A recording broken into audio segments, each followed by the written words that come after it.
देखिए विनोद जी, माननीय प्रधानमंत्री श्री नरेंद्र मोदी जी ने पूरे देश भर के अंदर 30 नवंबर से विधिवत रूप से विकसित भारत संकल्प यात्रा की शुरुआत की। हरियाणा प्रदेश के अंदर माननीय मुख्यमंत्री श्री मनोहर लाल जी ने हमारे फरीदाबाद जिले के पृथला विधानसभा क्षेत्र के फतेहपुर बिल्लौच गांव से इस यात्रा की विधिवत शुरुआत की। पूरे देश भर के अंदर, हरियाणा प्रदेश के अंदर, गांव में, शहर में, सब जगह ये यात्रा गई है। 25 जनवरी यानी आज की डेट तक ये यात्रा चली है। और इस यात्रा के फरीदाबाद जिले के अंदर जो कार्यक्रम हुए हैं, उस सब के लिए मैं बहुत धन्यवाद करना चाहूँगा भारतीय जनता पार्टी के समस्त कार्यकर्ताओं का। हमारे निवर्तमान जिलाध्यक्ष श्री गोपाल शर्मा जी, क्योंकि उस समय वो अध्यक्ष की जिम्मेदारी उनके पास थी, तब ये यात्रा जब शुरू हुई थी, उन्होंने ये जिम्मेदारी मुझे दी, उसके लिए उनका धन्यवाद। और हमारे जो वर्तमान जिलाध्यक्ष हैं श्री राजकुमार वोरा जी, अब वो अध्यक्ष का दायित्व मिला तो उनके नेतृत्व में यात्रा चली है। हमारे केंद्रीय राज्य मंत्री चौधरी कृष्णपाल गुर्जर जी के मार्गदर्शन में, उनके आशीर्वाद से सब जगह बहुत अच्छे कार्यक्रम हमारे हुए हैं। इसमें वक्ता के तौर पर हम लोगों ने विनोद जी अपने पूर्व मंत्री और भाजपा हरियाणा प्रदेश उपाध्यक्ष श्री विपुल गोयल जी की ड्यूटी लगाई है। श्रीमान अजय गौड़ जी, जो पूर्व में भाजपा के जिलाध्यक्ष रहे हैं, हरियाणा प्रदेश के अंदर माननीय मुख्यमंत्री जी के राजनीतिक सलाहकार रहे हैं, उनकी ड्यूटी वक्ता के तौर पर लगाई है। हमारे सभी विधायक, बड़ी बहन सीमा त्रिखा जी बड़खल में, उन्होंने इस यात्रा का नेतृत्व किया है। श्री राजेश नागर जी ने तिगांव विधायक के नाते वहां पे इस यात्रा का नेतृत्व किया है। इसके साथ साथ श्री नरेंद्र गुप्ता जी ने फरीदाबाद विधानसभा में इस यात्रा का नेतृत्व किया है।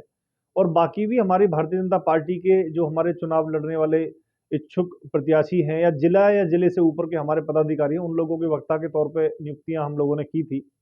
ये सरकारी यात्रा थी, तो सरकार की तरफ से यात्रा थी, तो जिला प्रशासन ने इसकी व्यवस्था की थी। गांव के अंदर ग्राम पंचायत, शहर के अंदर जिला प्रशासन ने इसकी व्यवस्था की थी। हमारे जो जिला उपायुक्त हैं, डीसी साहब इसके नोडल अधिकारी थे, एडीसी साहब नोडल अधिकारी थे। और जिला कोऑर्डिनेटर के नाते जो जिम्मेदारी मुझे दी गई थी, उस नाते फरीदाबाद जिले के अंदर ये विकसित भारत संकल्प यात्रा बेहद सफल रही, शानदार रही। इसके लिए सभी भाजपा कार्यकर्ता, हमारे सभी नेता, मंत्री, विधायक, हमारे लोकप्रिय सांसद और सभी लोगों का मैं बहुत हृदय से धन्यवाद प्रकट करता हूं। विनोद जी, इस यात्रा में फरीदाबाद जिले के अंदर हमारी 100 ग्राम पंचायत आती हैं। हमारी 100 ग्राम पंचायतों में से 98 ग्राम पंचायतों में हमारे बहुत सफलतापूर्वक कार्यक्रम हुए हैं। एक मोहना गांव है, वहां के लोगों ने मना किया था कि भाई वो अभी नहीं चाहते हैं इस तरह का कार्यक्रम। एक लड़ोली गांव है जिसके सरपंच बीमार हैं, तो 2 गांवों में कार्यक्रम नहीं हुए, बाकी 98 पंचायतों में हमारे सफलतापूर्वक कार्यक्रम हुए हैं। और ग्रामीण और शहर, इसको मिलाकर के हमारी 3 वैन लगातार चली है। 3 वैनों के माध्यम से हमने जो अपना टारगेट है वो ओवर अचीव किया है। और शहर के अंदर मैं बात करूं तो बड़े सफलतापूर्वक हमारे सब कार्यक्रम हुए हैं। ग्रामीण और शहर मिलाकर के 98 कार्यक्रम, 98 ग्राम पंचायत हमारी गाँव में हुई है।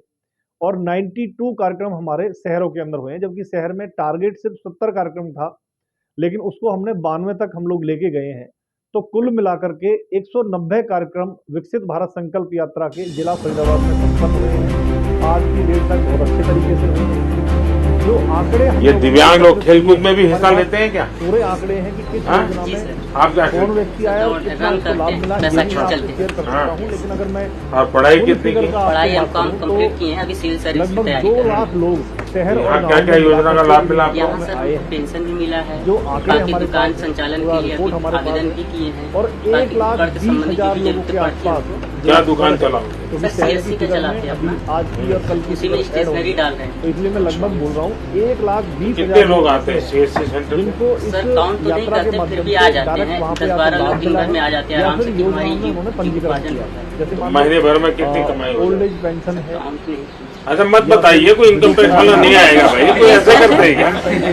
जो भी होता है अपने ये आपको लगता होगा इनकम टैक्स भेजेगा मोदी? नहीं सर, ऐसी बात नहीं है सर। इनकम टैक्स भरना पड़ेगा तो कमाते होंगे। रजिस्ट्रेशन हो करके वहाँ आपके चेहरे की खुशी बता दोबारा रही से है। नहीं सर, आपसे मिलने की खुशी है। अच्छा। जी सर, इतना नजदीक से कभी मिले नहीं। उज्ज्वला योजना के माध्यम से जो गैस सिलेंडर जो मिलता है सरकार की तरफ से, वो जिन सीएससी सेंटर कब से शुरू? सीएससी सेंटर आयुष्मान भारत योजना के माध्यम से कंप्यूटर खुद चला लेते कार्ड हैं? हमने वहाँ पे बनाए। कितने लोगों को काम दिया सीएससी तहत सेंटर में? सर्टिफिकेट वहाँ पे बांटे गए। 3 हमारे लोग युवाओं हैं, को उनको पैसा देते हैं, पगार वगार करने का काम किया है। अच्छा 4,000 स्वयं रुपये सहायता 4,000 रुपये समूह की देते जो हैं। महिलाएं हैं जो अपने स्तर पे कोई जिन्होंने शुरुआत की है, उन लोगों को हमने वहाँ पे सम्मानित करने का काम किया है। इसके अलावा और भी जो सरकार की योजनाएं हैं, जिन लोगों को हमने लोन के लिए वहाँ पे फॉर्म अप्लाई कराए हैं, जिन लोगों के आधार कार्ड वहाँ पे ठीक हुए हैं, परिवार पहचान पत्र के अंदर अगर कोई त्रुटि है तो वो वहाँ पे ठीक हुई है। यहाँ जितने भी विभाग थे उनका मकसद ये था कि जो लोग वहाँ पर आते हैं यात्रा में, उनको साथ के साथ सरकारी योजनाओं का लाभ मिले। माननीय प्रधानमंत्री श्री नरेंद्र मोदी जी का मकसद ये है कि 2047 तक हमारा भारत विकसित भारत बने, और विकसित भारत की शुरुआत होती है ग्रामीण और शहर मिला करके। तो जो पात्र व्यक्ति है वो किसी भी तरह से सरकारी योजनाओं से वंचित ना रहे, पात्र व्यक्ति को सरकारी योजनाओं का लाभ मिले। ये हमारी सरकार का, भाजपा सरकार का, माननीय प्रधानमंत्री नरेंद्र मोदी जी का, माननीय मुख्यमंत्री मनोहर लाल जी का ये मकसद है कि पात्र व्यक्ति को सरकारी योजनाओं का लाभ मिले। हमारी सरकार ईमानदारी से काम कर रही है और बहुत अच्छे तरीके से ऑनलाइन ट्रांसफर पॉलिसी हो या डायरेक्ट बेनिफिट, जो हमने अकाउंट में लाभार्थी को पैसे पहुंचाने शुरू किए हैं, ईमानदारी से सरकार ने काम किया है। तो विकसित भारत संकल्प यात्रा फरीदाबाद जिले के अंदर बेहद शानदार और सफल रही, और इसके लिए हमारी पार्टी के सब बड़े नेता, हमारे केंद्रीय मंत्री चौधरी कृष्णपाल गुर्जर जी, जिनके नेतृत्व में यह यात्रा चली है, हमारे जो निवर्तमान जिलाध्यक्ष हैं श्री गोपाल शर्मा जी, जब वो अध्यक्ष थे तो उस समय इस यात्रा की शुरुआत हुई, और अभी जो वर्तमान हमारे जिलाध्यक्ष हैं श्री राजकुमार वोरा जी, हमारे सभी विधायक, और हमारे जो हरियाणा हमारे संगठन के अंदर जो प्रदेश में उपाध्यक्ष हैं श्री विपुल गोयल जी, श्री अजय गौड़ जी, हमारे जो विधायक हैं सभी श्री नरेंद्र गुप्ता जी, बड़ी बहन सीमा त्रिखा जी, श्री राजेश नागर जी, और जो भी तमाम भारतीय जनता पार्टी के नेता हैं, कार्यकर्ता हैं, हमारे मंडलों के अध्यक्ष हैं, जिले के पदाधिकारी हैं, हमारे नगर निगम में जो निवर्तमान हमारे पार्षद हैं, ग्रामीण क्षेत्र के हमारे सरपंच हैं, हमारे सभी कार्यकर्ता हैं, सबने मिलजुल करके एक टीम के रूप में इस यात्रा को सफल बनाने में काम किया है।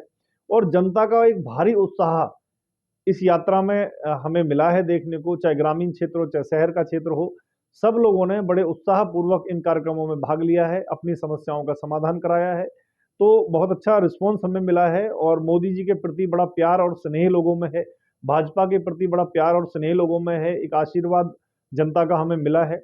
और इस आशीर्वाद के बलबूते पर, इस आशीर्वाद के भरोसे पर मैं कह सकता हूं कि 2014 में पहले लोकसभा और फिर विधानसभा के जो चुनाव होंगे, उसमें कमल का फूल खिलेगा। लगातार तीसरी बार देश में, हरियाणा प्रदेश में भारतीय जनता पार्टी जीत की हैट्रिक लगाएगी। हम लोग जीतेंगे जनता के आशीर्वाद से, कार्यकर्ता की मेहनत से, और सरकार बनेगी। इस यात्रा को बहुत ही सकारात्मक ये यात्रा माननीय प्रधानमंत्री जी की रही है, बहुत भव्य इसका स्वागत रहा है। सरकारी स्कूलों में ज्यादातर इसके कार्यक्रम इसलिए हुए कि वो सार्वजनिक स्थान होता है, वहां पे सब लोग आ सकते हैं, निजी स्थान पर नहीं आ सकते हैं।